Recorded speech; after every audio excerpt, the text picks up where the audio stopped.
Okay, so welcome. My name is Orla Quinn and I am the owner of Triskele Heart Healing. Many of you might have seen the email advertising this talk, which is about Bealtaine. And that's the topic that I want to discuss today. So I'm going to just talk through this. What's been coming through for me, and I'm kind of my inspiration for doing this talk. And then, yeah, whoever wants to come in. I mean, there is Keith's here, and there may be more of you that come on. If not, it doesn't matter. There might be some questions out of that. So let's begin. First of all, I want to bring you a blessing, because this is the Bealtaine blessing. And Bealtaine, for those of you who don't know the Celtic calendar, okay, Bealtaine is a time of the year in the Celtic calendar, and it's represented to the 1st of May, May being Bealtaine, and it celebrates the birth of spring, right? And I mean, here in Ireland, nature is just flourishing. Nature is just bounding into life right now with the abundance of spring and fertility. And so this is kind of the whole energy of Bealtaine. And I went to a ceremony recently. There's a ceremony that happens every year in Ireland, the first weekend of May, and it happens in the centre of Ireland, at a sacred site in the centre of Ireland called Uisneach. And it does symbolise the heart of the land, because it's right, the location is based right in the middle of Ireland. And every May they light the fire, the Bealtaine fire. Okay, and this harks back to ancient times when that fire was lit first. The fire, the Bealtaine fire was lit at Uisneach, on the hill of Uisneach, and after that, then all the other hills would have lit the fire, and that would have signified the time. Right, fire represented time. They didn't have clocks in those days, so the fire was the time. It signified, the time. And so the fire was very precious, very sacred, very protected. Not everybody could light fires, because not everybody could tell times, right? So it was very much the leaders of the country at that time. It would have been the kings, the kingship. So they would have been in charge of lighting these fires. And so today, that tradition, these traditions are coming back, more and more. So on the first weekend of May, I went and joined thousands of people to celebrate Uisneach, or to celebrate Bealtaine at Uisneach, the sacred site. And I mean, it was a wonderful festival. There was a lot of festivities. There was a lot of stalls, and there was a lot of people. It was a lovely day. It's usually a really nice day, and there was a lot of beautiful statues, that artwork that was designed especially for the day. And you might have seen in the email that I sent that picture of the female with the wings. That was one of the statues. So they put a lot of effort into it. Like, they see it as a really important festival to, just to depict this time of the year, the fertility of the goddess. And so it's all over the land there. There's a beautiful constant, it's on the land throughout the year, and it's a depiction of Eru being the goddess of Ireland, the goddess of the Tuatha De Danann. and the keeper of this land. So it's a very powerful site, sacred site, as are all the sacred sites here. They're vortexes of energy. So you feel that energy, you feel activated when you go to these sites. And Uisneach was no different, especially then that gets amplified the more people that are there. It's like it amplifies the vortex. So, and especially when people are coming with a particular intention. And the intention at this festival was bringing together all of the provinces of Ireland. Okay, so there's 4 provinces in Ireland. There's Ulster in the north, there's Leinster in the east, Munster in the south, Connacht in the west.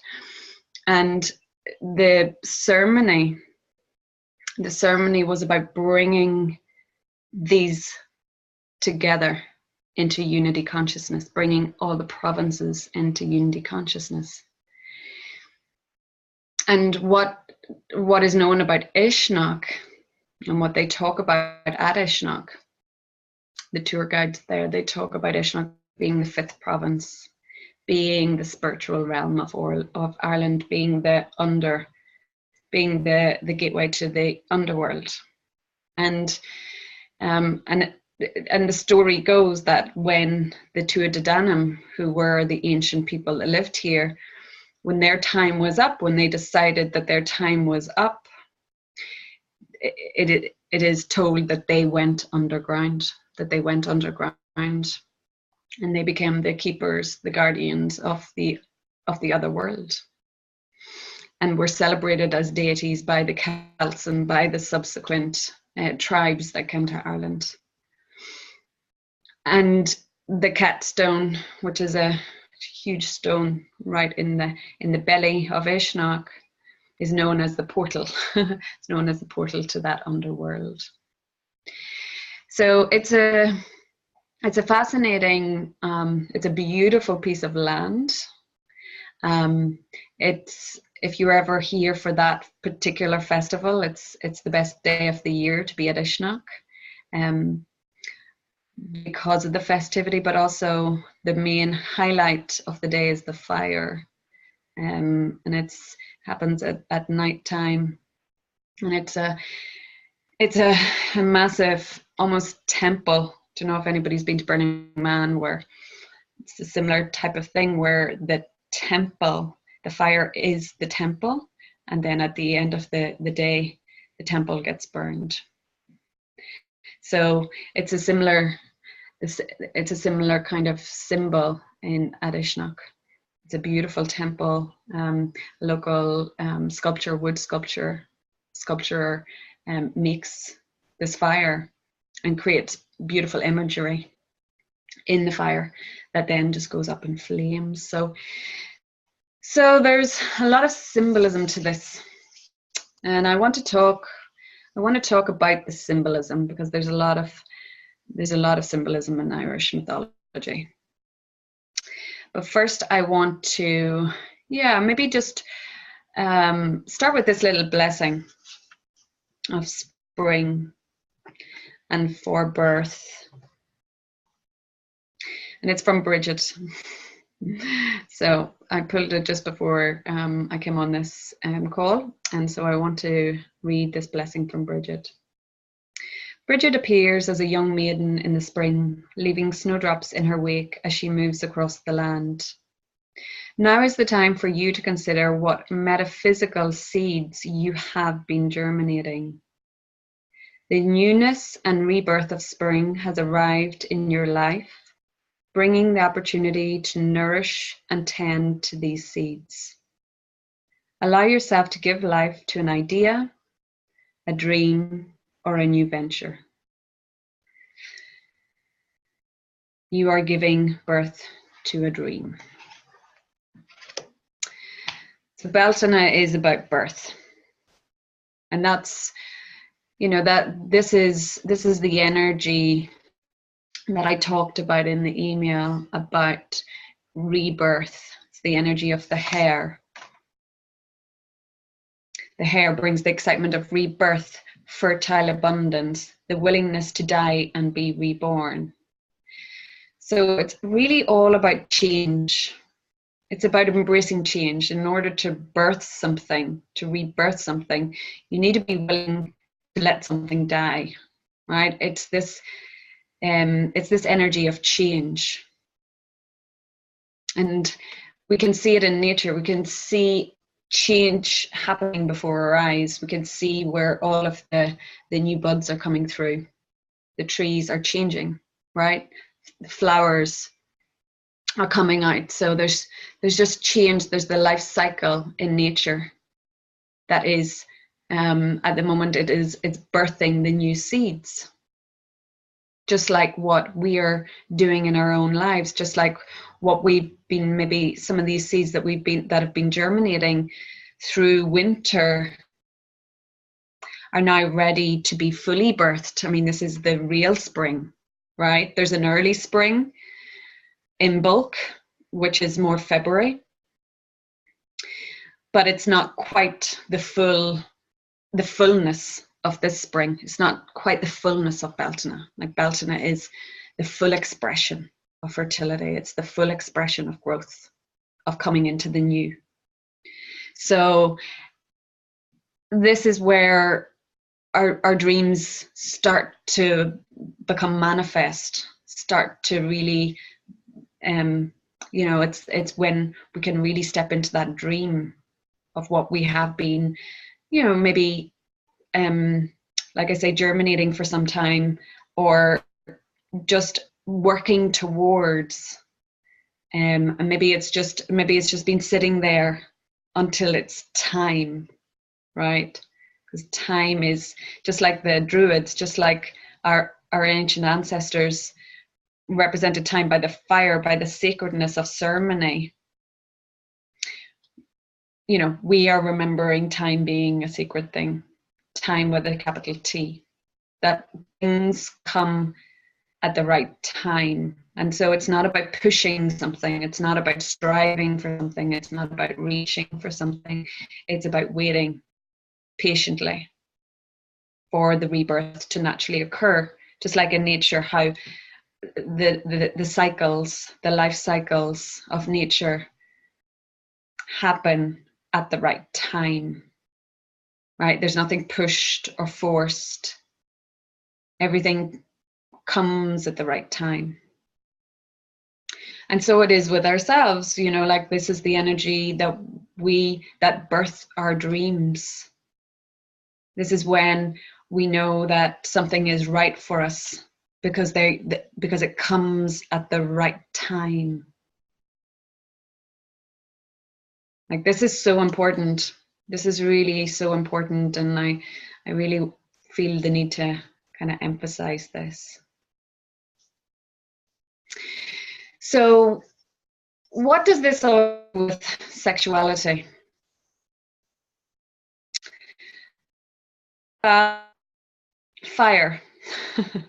Let's get back to fire. Fire is the Kundalini. Fire is the Kundalini force. It's that deep emotional, or that deep energy that lies in the base chakra that rises up. Just like the Kundalini energy wants to rise. Just like the life force energy is rising in nature with this birth, with this fertility. So it's all to do with sexuality, right? Like, we can see sexuality all around us in nature. Like, there's sex everywhere. It's the birth, but what creates the birth? Sex, sexuality. So it's where we come back to our sexuality. We come back to that fire, come back to that beautiful life force that is creative, that births the dream, right? This is the important link. Without the fire, we don't have that energy to manifest the dream. Okay? We need the fire. We need the creative life force to pursue what we're after, our dreams, our outcomes, you know, our visions, our missions. We need that fire to propel us forward. Of course, we need the discernment around how much fire, and if there's too much fire in the system, you know, we need to know when to cool it down, so that we're not always driving, because nature has that balance of being, doing, being. So we also need to come into the right energy with this, right? It's not all about striving forward. It's not all about the doing, the active force of doing, the active force of fire. But certainly that active force, we all love it when it comes, right? Because it's like the sun energy. It's like, oh, yay, I can do. I can come out of the cave and actually do something. That's my situation. But it's recognizing that, like nature, that it has cycles, right? It has cycles, and these cycles can be as, you know, they can be as frequent as every day. Like I look at, there's a particular flower growing outside of my house here, and the petals, they're beautiful petals. They open up during the day when the sun is here, and then at nighttime they shut down. Right? So it's just like us, we sleep at night. So that's our mechanism to shut down. But perhaps during the day as well, we also need our little shut time, you know, our little rest coming inward in order to keep the fire burning. Because what happens is, if the fire keeps going without rest, without enough rest, it'll burn out. So it's about this balance. And okay, so I keep digressing off the sexuality, but it's very important. Like, as these messages are coming through, they kind of really need to be, they need to be said, because it's all linked. And sexuality. So in Bealtaine, the Bealtaine festival, our ancestors, some of you may have heard of the maypole. So the dancing around the maypole, right? And it's a very joyful time. It's a time where the maiden energy is there in the feminine, and in ancient times it was the stag energy with the masculine, the virility, that power, right? That masculine force. And so in some of the festivals, that practice, that dressing up practice, is still enacted. I'm sure if you go to Glastonbury, for example, you'll see the maypole with people dressed in those kind of archetypes. And this harks back to what our ancestors used to do in order to celebrate Bealtaine, was that in that place of incognito, where the maiden would have dressed as the maiden, she would have covered herself. The men would have worn the stag mask, so they would have been incognito, and it was during the festival that they celebrated sexuality. So couples had sex in nature, right? That was part of the festival, and it wasn't for necessarily, it wasn't for desire, because of course they didn't see each other, they didn't know each other. It was more to build that life force energy, and to celebrate that life force energy, and to give that back to the earth. Like it was almost like a sacred communion with the earth. That's what they were doing. They were recognizing that this is the time for the earth to give birth, and so too humans. You know, humans did that ceremony with earth. And so it was a very co-creative, it was almost like a co-creative ceremony where they were giving and receiving from the earth. So I don't know if any of you have ever had sex in nature. You know that it's a thrill. It's a different kind of sex. There's a thrill from it, right? It feels more alive. It feels more, you know, you almost feel the earth energy moving through you. It's a wonderful thrill compared to having sex indoors. So you may have actually felt that and knowing that difference. And there's that. So our ancestors would have certainly tapped into that and tapped into the importance of that virility and the importance of doing something like that. And yeah, so it's, you know, so this is why, and I'm going to continue with this thought. I'm going to continue with the story because I want to go deeper into the relationship that our ancestors, the Irish ancestors, had with the land. And this was during the time of divine kinship. So it would have been the time when kings were chosen, right? This was the rule in Ireland at the time. Druids would have been active. The Tara was the high seat of the king. Was the high seat of the kingship. So high kings would have been chosen. They would have, it would have been a gift that they would have had inside them, and that would have been shown on the day when the kingship was open, right? When men were asked to come forth and show that they had the gift of kingship within them. And then, of course, there was particular ceremonies that they had to prove that they had that. But on Tara, there's the stone of destiny, the Leah Fall, and it's, you know, the story goes that the rightful king, when he put his hands on the stone cried out to name him the king. So at this time, like I say, kings were chosen.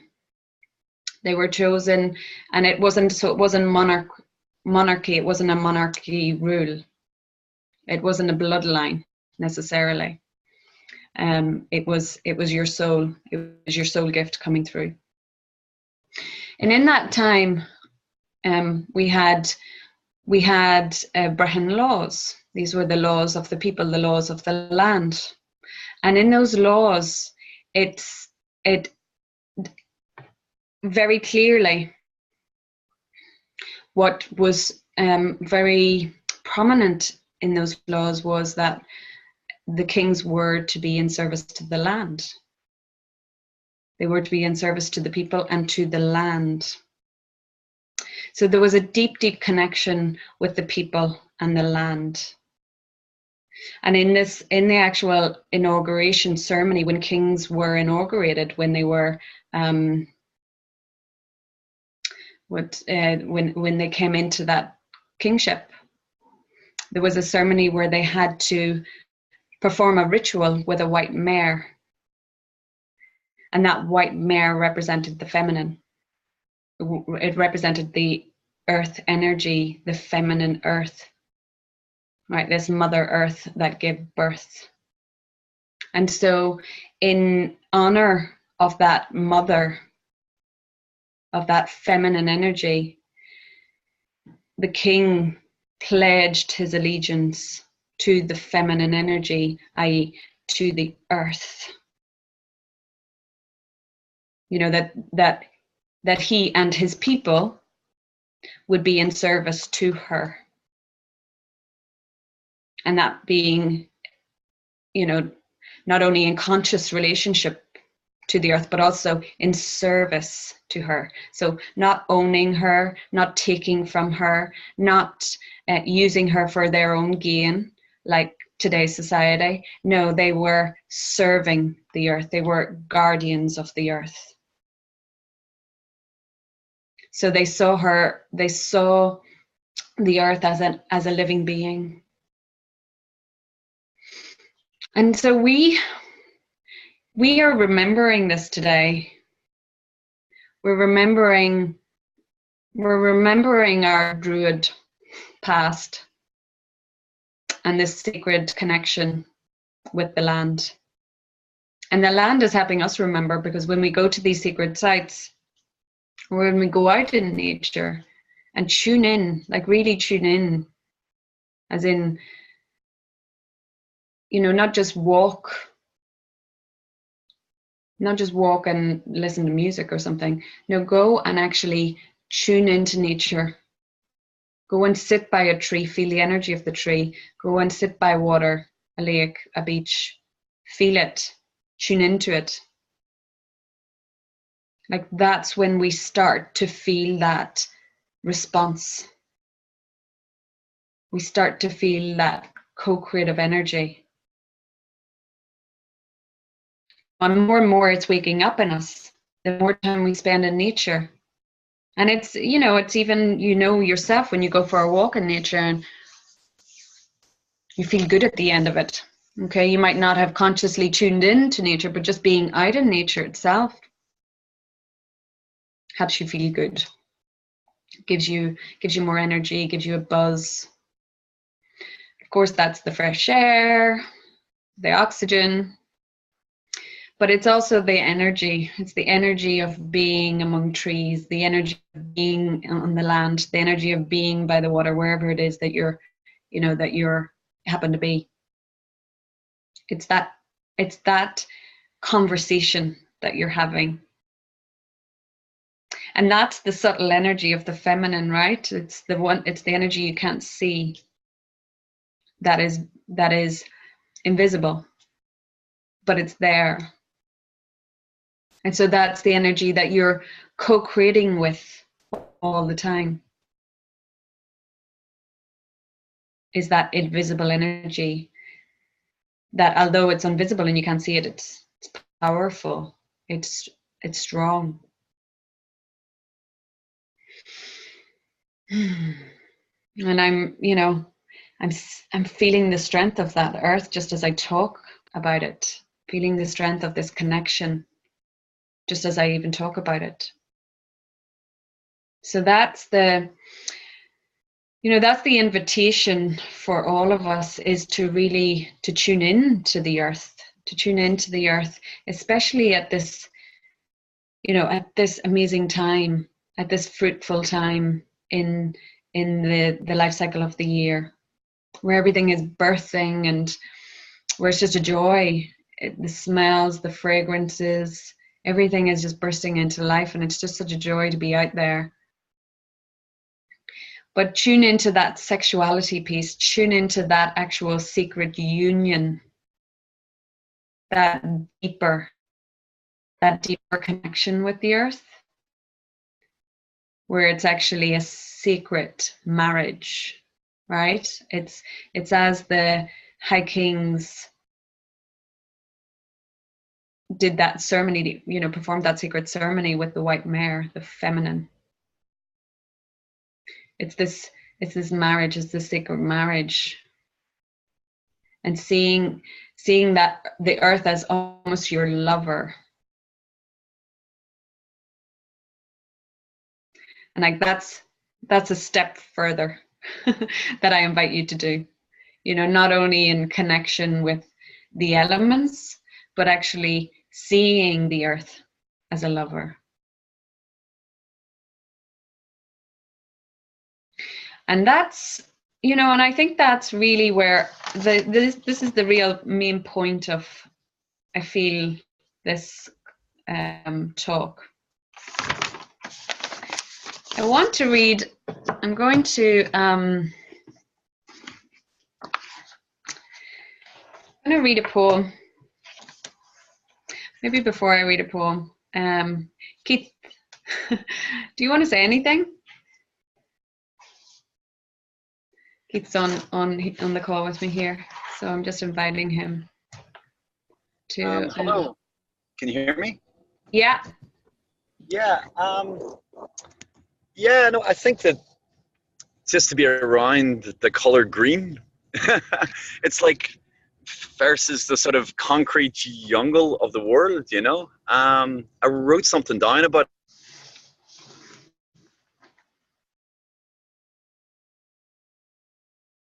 Okay. it the other day, but it's the natural hum of the earth, which is around, I think it's 7.8 hertz, which is a very low hum, and every living organism in this earth is in harmony with that frequency. So we now live in a world where we've filled our skies with 3G, 4G, all this other interfering frequencies, that it's so healthy for us to get away from that as much as we can, and to remind ourselves, even to be earthed, to have our shoes off, our socks off, to be in the water, on the grass. Like the Native American Indians spoke about the importance of that we now live in a insulated world where there's rubber soles, synthetic materials under our feet all day long. It's just to be in, like, we're in nature, we are not on top of it. And that the more that we kind of remember that every day, I think it's just a much healthier headspace to inhabit, Yeah, brilliant. Yeah, so true, Keith. And and it's that thing of tuning into the frequency. Like, I'm glad you brought it up. Yeah.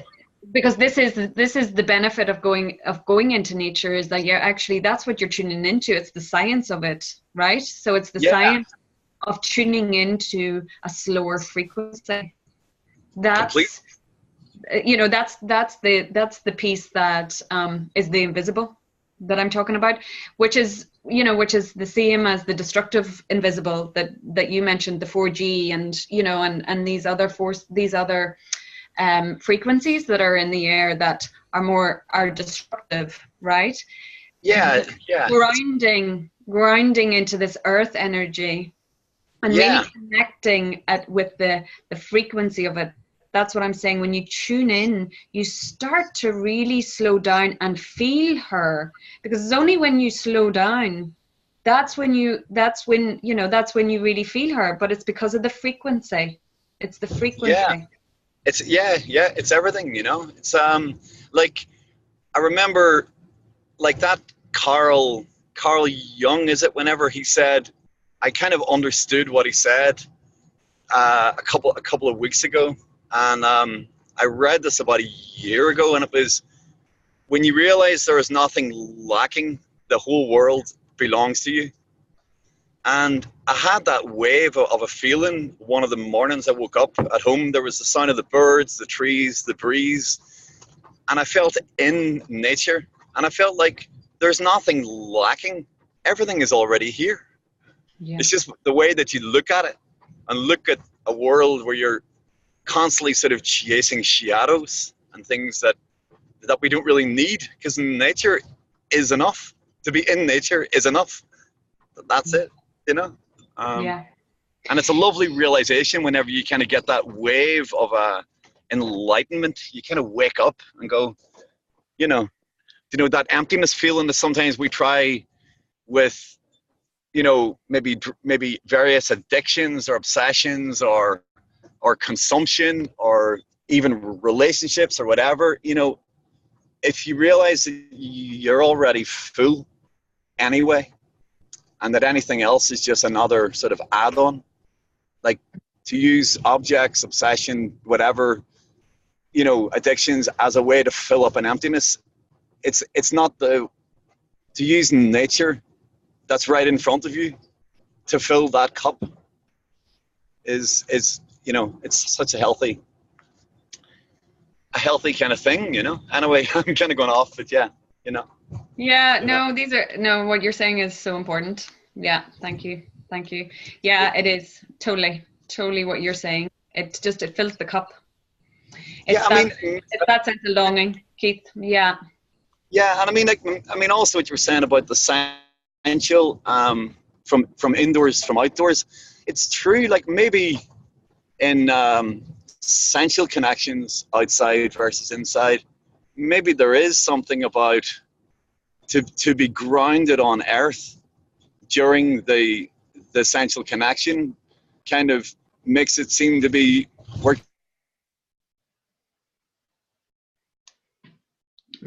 I lost you. Kind of on more, so maybe Sorry, that's where, Keith, I lost you there. You went out of network. So what Yeah. were we saying about it?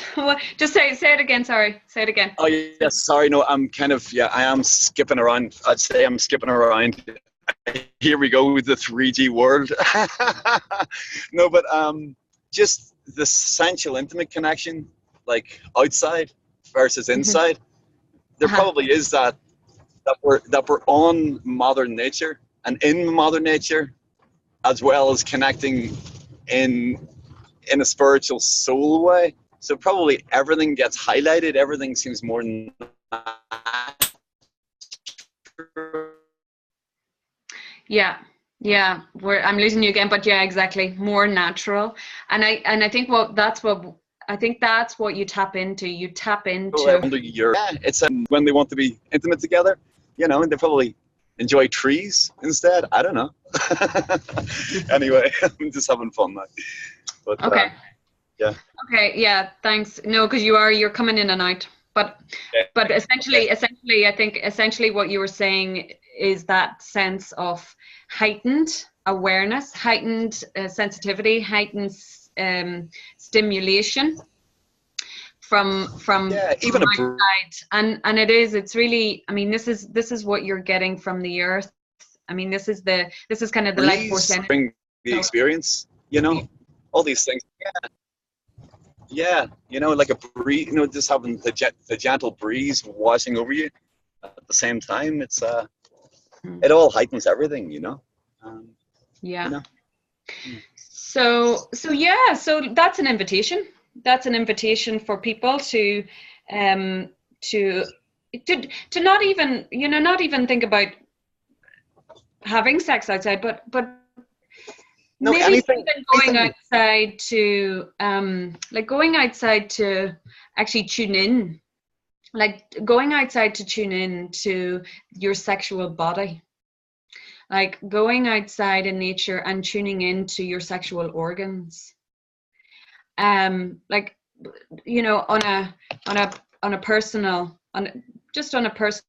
journey, going in nature, even without any knickers on, for example, where you feel more connected. There's more of a kind of a sense of freedom, where you're really just tuning into the energy, to that life force energy, and that virility, that freedom. Okay, so that's the invitation, and I will add to it that doing that helps to reclaim the sexual sovereignty, helps to reclaim that our sexuality, in terms of it being a very natural thing and nothing to be ashamed of and nothing to have shame or guilt around. So it's when we are connecting with the purity of nature and the purity of the sexual energy of nature, we are purifying our own sexual bodies. We're purifying any shadows or any insecurities or any fears or any shame that we might have. So nature is here. Nature is our healer, and that's the invitation, is to use nature particularly at this time of the year, when it is so vibrant, and there is this energy of growth. There's this energy of newness that is that you're tapping into collective energy. You're tapping into that energy of nature that will propel you forward. So I want to finish with this poem by John O'Donoghue, and it's called For a New Beginning, and it's one of my favorite poems from John O'Donoghue. For those of you that don't know him, he spiritual author.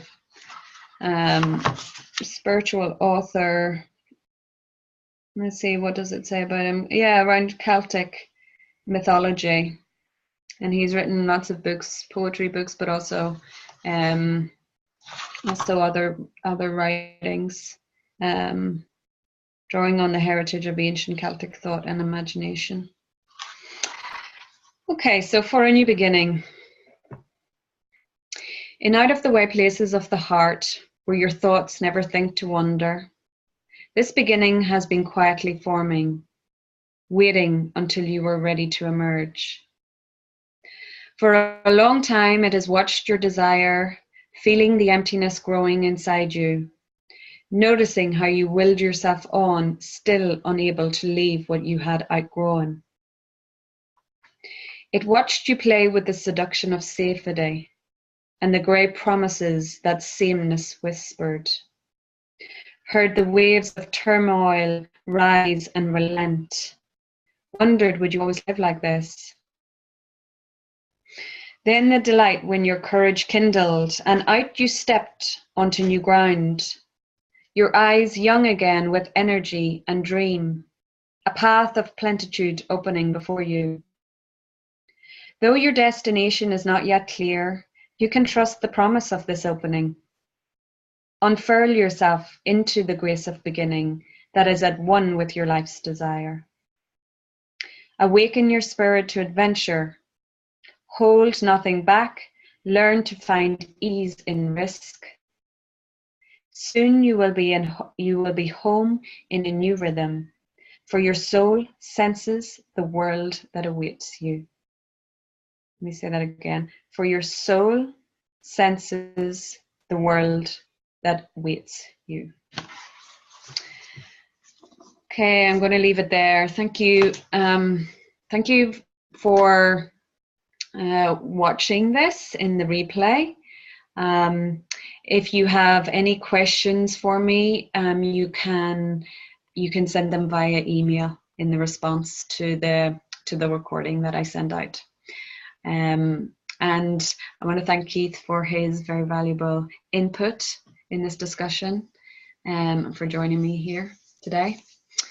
So Bealtaine blessings to you all, and wishing that in your heart at this time. Bye-bye.